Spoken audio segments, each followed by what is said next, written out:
There you go. Markets are facing the biggest AI reality check in months after Meta unveiled plans to commercialize its vast AI infrastructure, and Oracle warned that heavily leveraged customers like OpenAI may struggle to pay for the enormous data center capacity that they have ordered. The developments fuel fears, obviously, that big technology's AI spending boom may be peaking, sending chipmakers sharply lower today and dragging the Korean Kospi index down by more than 5%. Meanwhile, softer euro area inflation and easing oil prices reinforce hopes among investors that inflation pressures are fading for good maybe, but doesn't answer the question of would that be enough to avoid a broader market sell-off. So welcome to Swissquote's Daily Market Talk. Is Thursday, 2nd of July. I'm İpek Özkardeşkaya. We will talk about tech and macro, but before we do, and as always, please keep in mind that opinions are my own and this is not financial advice.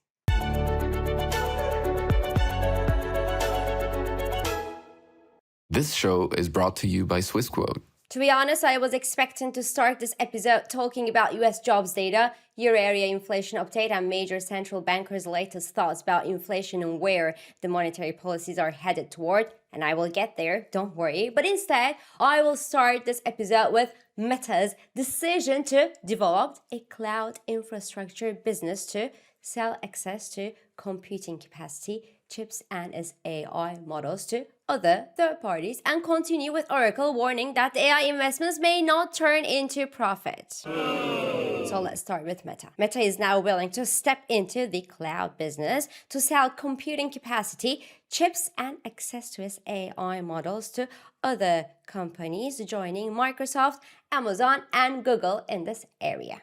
Now, Meta jumped nearly 9% in yesterday's trading session on the news, as investors were quite happy to see and to hear that the massive AI infrastructure spending that looked to be going nowhere life-changing at Meta will finally end up in a maybe profitable business. But the news sounded the alarm bell in my ears yesterday more than anything else. Meta has spent just too much, eaten more than his stomach could take, and now needs to spit a part of it out. On the way, it took debt on his shoulders, and it failed to release a go-to AI model, and is now moving to the plan B to make its investments worth. Obviously, the plan B will cost the company more than the plan A. So in theory, Meta is necessarily in a worse place than company itself thought it would be and investors thought the company would be. As a result, I didn't get why the company rallied 9% on yet another failed business attempt. And then, and more worryingly, Meta is certainly not alone in the camp of those who spend too much on AI infrastructure. There could be other cockroaches if we take Jamie Dimon's words. If that's the case, we could see big technology slow down the spending on AI, and the latter would hurt the stellar future revenue expectations for the chip makers that have gone ballistic over the past year. This is exactly why we see the Korean Kospi index sink more than 5% today. Second, Oracle disclosed part of its annual financial report that came as quite a shocker to me, at least an important warning, even though a less than 3% sell-off was nowhere close to reflecting the magnitude of what they said. But the company warned that the construction of data centers may eventually cost more and take longer than expected due to supply chain issues, government restrictions, and third-party risks. Okay, that's fair. But more importantly, the company said that the customers for whom the data centers are being built today at this speed may be highly leveraged and may experience risk of non-payment and non-performance in our dealings with such parties. Here they are directly talking about OpenAI, which contracted massive computing power for years to come without the guarantee that their revenue will suffice to pay what they promised. So in short, Oracle is just saying that OpenAI may have ordered just too much food, may not eat it all, and worse, may not pay the bill. And well, in the context of AI's ecosystem, where many and the best performing companies have made big two-sided deals with each other, you invest in my company and I buy chips from you, such mistake could have terrible market consequences. As such, Nasdaq sold off 1.5% in yesterday's trading session, with chip makers leading losses this time on fear that the big technology companies may have spent too much and may eventually slow their spending plans. performance. And the news that Apple is negotiating today with blacklisted Chinese memory chip makers to use them in devices sold in China added salt to the wound. China makes up around 15% of Apple's sales, and other companies could also follow these steps as they also see their profits being squeezed by unreasonable jump in memory chip prices. Unreasonable, yes, because we're talking about high triple-digit percent rise in memory chip prices. As such, Micron lost 10% yesterday, and other chip makers felt the heat as well, quite notably, with the VanEck Semiconductor ETF falling more than 5% in a single session. And then the sell-off hit neo-cloud providers such as CoreWeave and Nebius as well. Both printed double-digit losses, 13% for CoreWeave, 17% for Nebius in the session, while the S&P 500 closed yesterday's trading session with a smaller 0.22% pain only, as the majority of the firms in the S&P 500 actually gained despite the bad smell from technology. A further fall in oil prices on news that peace negotiations between the US and Iran are going well certainly helped. US crude fell nearly 3% yesterday to below $68 per barrel level as central bankers that meet in Sintra these days sounded optimistic about inflation expectations. Both the new Fed Chair Kevin Warsh and the European Central Bank Chief Christine Lagarde reckon that the recent retreat that we saw in oil prices have had an easing impact on inflation.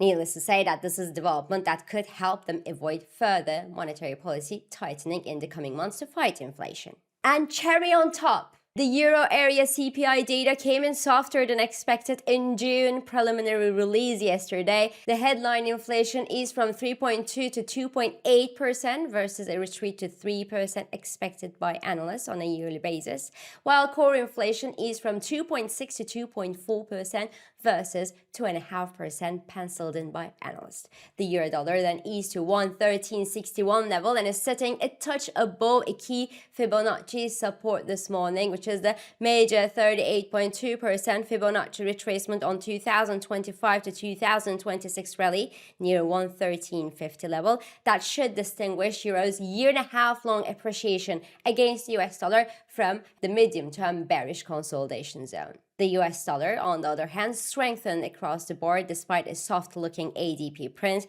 The ADP number was 98,000 new private jobs in the US versus 118,000 expected and 122,000 printed a month earlier. And a set of soft ISM numbers hinting at slower expansion in ISM manufacturing, but with softer price pressures as well, all giving reason to the Fed those to enjoy the data. But no, the US 2-year yield is holding a touch below the 4.20% mark this morning as the US is preparing to release its latest jobs data today before heading into July 4th celebrations. According to a consensus of analyst expectations on Bloomberg, the US economy may have added around 114,000 new non-farm jobs in the month of June, with a steady wages growth of around 0.3% over the month, but we could see a small increase from 3.4 to 3.5% on a yearly basis. And given the Fed's explicit emphasis on inflation and price stability, any heating up in wages growth could eventually revive the hawkish Fed expectations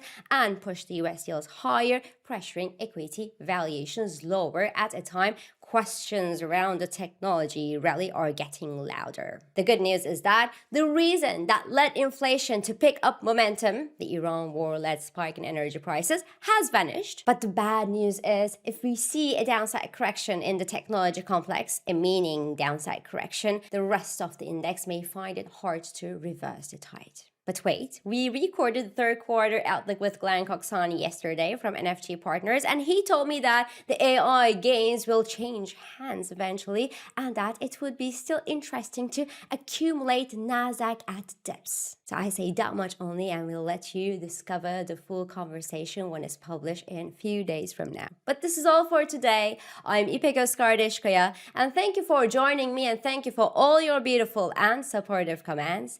I hope this episode of Market Talk has been helpful and it has been insightful to you. So please do not hesitate to leave your comments, your reactions and your questions below as usual.